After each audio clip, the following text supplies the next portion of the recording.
Hello everyone, this is the Prince. कल की video में आपको क्लियर बोला था कि अगर मार्केट गैप ओपन होता है थोड़ा सा वेट कर सकते हो, सेलिंग साइड के लिए एक मोमेंटम रहेगा एंड कॉल साइड के लिए मोमेंटम फेवर आ सकता है। नो डाउट देखोगे, यहाँ से देखोगे कंटिन्यू बाइंग मोमेंटम आ रहा था, यहाँ से प्राइस ऊपर गया, थोड़ा सा वेट किया, flag and pole pattern build किया, फिर एक मोमेंटम आया, फिर यहाँ पर वेट किया। अगर गैप ओपन हुआ, यहाँ पर देखो 400 से भी ज्यादा गैप ओपन हुआ, नो डाउट आपको नहीं लगता है कि यहाँ पर जितने लोग बायर्स और खरीद के बैठे होंगे लेवल्स के अकॉर्डिंग, ये क्या करेंगे, अगर गैप ओपन होगा तो वो प्रॉफिट बुक कर सकते हैं। नो डाउट देखोगे 600 पास ओपन हुआ थोड़ा सा स्लाइड किया नीचे साइड, कहाँ पर आया 400 के पास आया। यहाँ पर 3 मिनट का टाइम फ्रेम लगाऊंगा तो आपको क्लियर समझ आएगा कि मोमेंटम कैसे ट्रैक आउट हुआ था। यहाँ पर देखोगे तो मार्केट पहले ओपन हुआ, ओपन होने के बाद कंटिन्यू यहीं पर ट्रेड करा था, लो ब्रेक किया, थोड़ा सा सेलिंग आया, कहाँ पर आया नियर अबाउट 400 पास आया। फिर यहाँ पर देखोगे आपको एक हैमर दिख रहा है। नो डाउट मैंने आपको एक लेवल पर्टिकुलर बोला है, अगर मार्केट बाइंग सिनेरियो में और गैप ओपन हो रहा है तो प्राइस को बिल्ड करो, देखो ध्यान से कि अगर प्राइस नेगेटिव आ रहा है एंड फिर से पॉजिटिव बना के अपसाइड मूव कर रहा है तो नो डाउट वहां पर आप ट्रेड ले सकते हो एंड रिस्क रिवॉर्ड के अकॉर्डिंग आपको फेवर में मार्केट दिख सकता है। यहाँ से आप लोग क्लियर देखोगे, आपको दिख रहा होगा, यहाँ से पहले देखोगे कुछ टाइम के लिए मार्केट 46,500 के ऊपर ट्रेड किया, ट्रेड करने के बाद एम पैटर्न बनाया, फिर यहाँ पर ब्रेक डाउन हुआ, ब्रेक डाउन के बाद कंटिन्यू इसी लेवल के पास होल्ड कर रहा था। अगर इसको सेलिंग के लिए आना होता तो आपको पता है सेलिंग इज ऑलवेज फास्ट, अगर सेलिंग के लिए आना होता तो ये मार्केट कंटिन्यू फॉलिंग कर देता, बट मार्केट क्या किया, यहाँ पर होल्ड किया। होल्ड करने के बाद ये जब फिर से इसके ऊपर ब्रेकआउट किया, आपको दिख रहा है 46,500 ऊपर फिर से ब्रेकआउट किया, तब मैंने यहाँ पर ट्रेड बनाया and near about stop loss यही पॉइंट का रखा था। यहाँ से देखोगे 1:2 के अकॉर्डिंग तो 1:3 का एंड 1:4 का भी रिस्क रिवॉर्ड अच्छे से आपको मिल सकता था। And hit the like button brother, जिसको भी 5 EMA का सेटअप पता है कैसे 5 EMA पे ट्रेड करते हैं। नो डाउट आज देखोगे तो 5 EMA आपको एकदम टॉप पे जाके देखने मिला था। इस पॉइंट पे देखोगे तो 5 EMA आपको कहाँ देखने मिला, इस पॉइंट पे। अगर आप यहाँ पर ट्रेड लेते हो, इस पॉइंट से इसके लो के नीचे ट्रेड लेते हो, ये पॉइंट का स्टॉप लॉस रखते हो, नो पॉइंट 100 रुपीज का स्टॉप लॉस रहेगा एंड मिनिमम 1:12 का भी रिस्क रिवॉर्ड के अकॉर्डिंग आपको बड़े प्रॉफिट नहीं मिले होंगे। क्योंकि एक पॉइंट हमेशा याद रखा करो, मैंने कल के दिन आपको क्या बोला था, अगर मार्केट गैप ओपन होता है वेट करेंगे, थोड़ा सा नीचे आने दो, फिर अगर ये फिर से क्रॉस ओवर करता है 46,555 के लेवल को फिर से क्रॉस ओवर करता है तो हम क्या करेंगे, ट्रेड लेंगे। नो डाउट देखोगे क्रॉस ओवर यहाँ पर किया, प्रॉपर क्लोज किया। अगर आप यहाँ पर भी ट्रेड बनाते हो तो स्टॉप लॉस क्या लगाना था आपको, 46,500 के नीचे लगाना था एंड कंटिन्यू 1:2 का रिस्क रिवॉर्ड इजिली मिला। फिर यहाँ पर एक 5 EMA मिला, अगर 5 EMA ट्रेड किए होगे तो 1:4 1:5 रिस्क रिवॉर्ड के अकॉर्डिंग डाउनफॉल मिला होगा। और एक पॉइंट मैंने आपको और बोला था कि आपको 47,000 का साइकोलॉजी नंबर अचीव करता हुआ देख सकता है अगर उसी फ्लो में कंटिन्यू मोमेंटम आया तब। यहाँ पर आपको नहीं दिखता है कि आपको पैटर्न के अकॉर्डिंग ऊपर से 5 EMA था एंड यहाँ पर देखोगे तो आपको निगेटिव पैटर्न दिखना स्टार्ट हो गया। मैं आपको क्या बोलता हूँ, अगर आपको ऑप्शन बायर बनना है तो नो डाउट पैटर्न पे फोकस करना पड़ेगा। यहाँ से देखोगे तो आपको एक एम पैटर्न दिख रहा है, अगर एम पैटर्न से यहाँ से भी मैं प्रॉफिट बुक करता हूँ तो नो डाउट ये 200-300 पॉइंट मैं इजिली कैप्चर करूंगा। आई होप ये सारे पॉइंट आप समझ रहे होगे कैसे मूव आते हैं।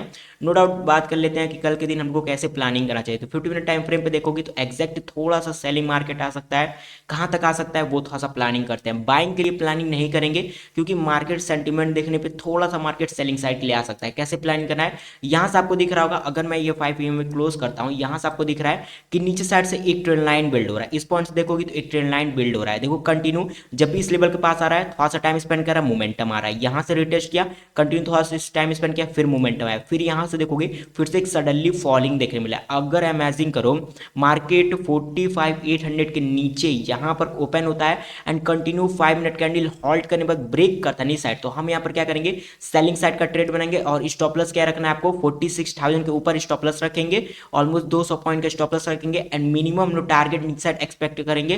पहला टारगेट क्या आ सकता है, 45,555 का लेवल आ सकता है नीचे साइड एंड उसके नीचे आता है तो हम लोग को ये भी स्विंग एक दिन मार्केट टेक आउट करता हुआ देख सकता है 2 दिन के अंदर। क्योंकि एक सेंटीमेंट आपको हमेशा याद रखा करो, अगर मार्केट को सेलिंग मोमेंटम के बाद बाइंग मोमेंटम कन्वर्ट होना होता है तो वो क्या करता है, मार्केट ऊपर जाता है, टाइम स्पेंड करता है, कंटिन्यू मूव आता है। बट मार्केट क्या कर रहा है, गैप ओपन हो रहा है, थोड़ा फॉलिंग आ रहा है, फिर एक बाइंग सीने के बाद फिर एक कंटिन्यू फॉलिंग आया है। नो डाउट ये लेवल एक पर्टिकुलर लेवल था और कल के दिन मैंने आपको एक लेवल दिया था गाइस। यहाँ से अगर मैं 50 मिनट टाइम फ्रेम पे जाऊंगा तो आपको मैंने कल एक लेबल दिया था, यहाँ से देखोगे आप लोग क्लियर, तो सेलिंग आना कहाँ से स्टार्ट हुआ था, अगर मैं यहाँ पर 2 आवर्स का कैंडल लगाता हूँ तो सेलिंग आना कहाँ से स्टार्ट हुआ था, इस पॉइंट से सेलिंग आना स्टार्ट हुआ था। अगर मैं यहाँ से 50% का लेवल चेक करता हूँ, इस पॉइंट से देखोगे, अगर इस पॉइंट से इस पॉइंट तक तो 50% का लेवल आपको क्या दिख रहा है, ये पॉइंट का देखोगे तो 50% का लेवल ये दिख रहा है। नो डाउट इंट्राडे में ट्रेड तो किया था, ठीक है, इसके ऊपर 46 यहाँ पर मैं लिखता हूँ 46,555 के ऊपर ट्रेड तो किया था इंट्राडे में, बट क्लोजिंग क्या आ रहा है उसका बॉडी देखोगे तो इसके नीचे क्लोज कर रहा है और ये सेलिंग सिनेरियो है।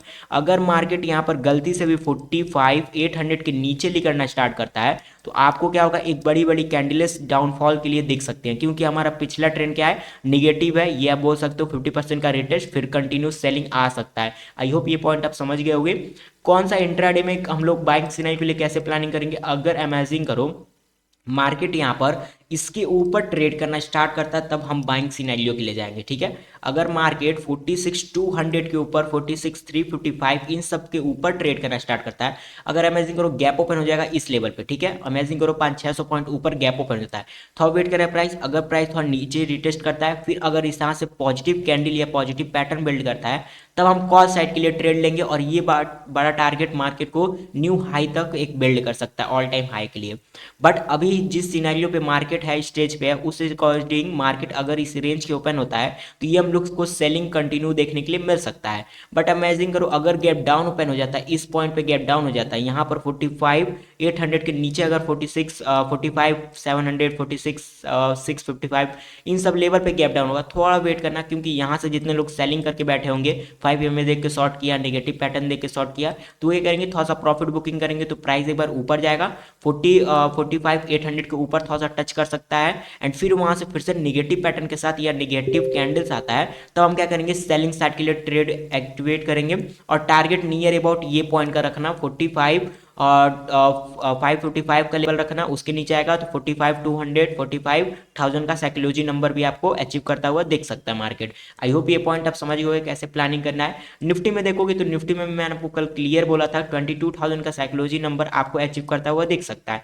नो डाउट देखोगे इंट्राडे में अचीव किया, यहाँ से प्रॉफिट भी हम लोग को देखने मिला और कंटिन्यू यहाँ पर ट्रेड किया, बट इंट्राडे में देखोगे ट्रेड के बाद जो क्लोजिंग है वो कहाँ पर आया है, 22,000 के नीचे, मतलब थोड़ा सा निगेटिव है। नो डाउट ट्रेड तो करता है बट क्लोजिंग का आ रहा है उसके नीचे आ रहा है, तो ये थोड़ा सा नेगेटिव पैटर्न है। अगर इस रेंज के अंदर ओपन हुआ 21,800 से लेके 21,900 के अंदर ओपन हुआ, थोड़ा सा वेट करेंगे कि प्राइस यहाँ पर थोड़ा सा हॉल्ट करता है, हॉल्ट करने के बाद फिर से ब्रेकआउट करता है और 21,922 के लेवल को अगर ब्रेकआउट करता हुआ मार्केट दिखता है तो हमको एक सीट से कॉल सेट का ट्रेड बनाएंगे एंड पहला टारगेट रखेंगे 22,000 का साइकोलॉजी नंबर, 80 पॉइंट का मतलब 20 से 30 पे का स्टॉप लॉस रखेंगे। पहला टारगेट 22,000, अगर उसको ब्रेक करता है फ्लो में तो 22,100 का आपको ये लेवल फिर से अचीव करता हुआ देख सकता है। बट सेलिंग के लिए अगर इमेजिन करो इसी रेंज के अंदर ओपन होता है, यहीं पर ओपन होता है, थोड़ा सा ये सेलिंग के लिए आना होता है, तो सेलिंग के लिए कब प्लान करेंगे, 21,800 के नीचे अगर क्लोजिंग करता है 5 मिनट टाइम फ्रेम पे या 50 मिनट टाइम फ्रेम पे, थोड़ा सेलिंग के लिए प्लानिंग करेंगे 21,720 21,700, और फिर यहाँ पर देखेंगे वेट करेंगे कैसा प्राइस बिल्ड हो रहा है, उसके अकॉर्डिंग अपना नेक्स्ट सेटअप होगा। अगर थोड़ा सा पॉज करेगा फिर से कंटिन्यू सेलिंग के लिए हम लोग प्लान आउट कर सकते हैं, या नहीं तो थोड़ा सा पॉज करने के बाद फिर से हम लोग क्या करेंगे, बाइंग सिनेरियो के लिए प्लान करेंगे। यहाँ से हम लोग को थोड़ा वेट करना पड़ेगा, क्योंकि यहाँ पर देखोगे एक्जैक्ट 1-2 ऑलमोस्ट 2 डेज का यहाँ पर क्लोजिंग नियर है, तो ठीक है। तो यहाँ से हम लोग को थोड़ा वेट करना पड़ेगा, क्योंकि यहाँ पर प्राइस थोड़ा सा होल्ड कर सकता है, फिर उसके बाद डिसाइड करेगा कि इसको अप ट्रेंड जाना है या फिर से डाउन ट्रेंड में आना है। आई होप ये पॉइंट आप समझ गए होंगे। अगर इमेजिन करो मार्केट में यहाँ पर फिर से गैप डाउन होता है, इस लेवल पे गैप डाउन होगा, वेट करेंगे कैसा प्राइस रिटेस्ट कर रहा है, ऊपर जाएगा फिर से यहाँ पर कंटिन्यू सेलिंग पैटर्न दिखेगा तो हम लोग सेलिंग करेंगे।